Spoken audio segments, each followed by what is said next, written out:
Hola amigos y amigas de Kazeta Gunea, bienvenidos a un nuevo vídeo. En esta ocasión vamos a ver qué son las imágenes vectoriales. Son un tipo de imágenes increíblemente potentes para el diseño de logotipos u otro tipo de elementos. ¿Y por qué es así?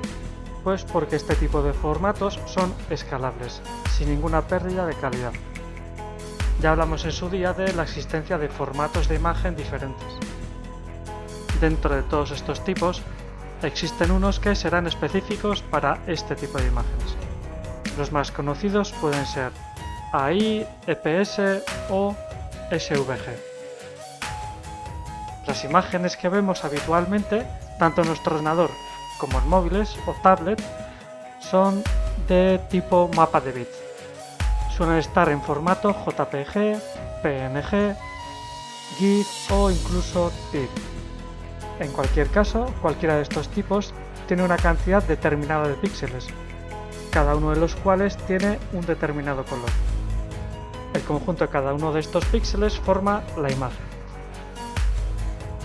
Cuando queremos ampliar una imagen de este tipo, por ejemplo, para imprimir la foto en papel, recurrimos a un software que calcula e inventa el color de cada píxel para asemejarse a la imagen original.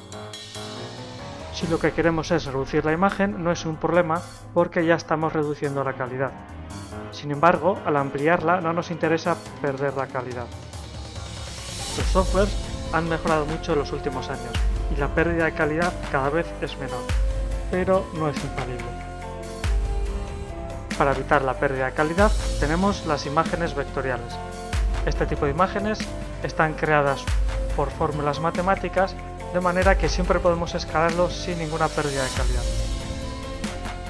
GIMP no nos permite guardar en este tipo de formatos, sin embargo, sí que nos permite abrir este tipo de archivos.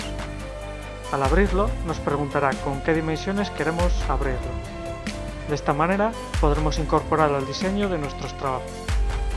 Si deseamos crear o guardar imágenes de este tipo, podremos usar programas como Inkscape, que además de ser multiplataforma es gratuito.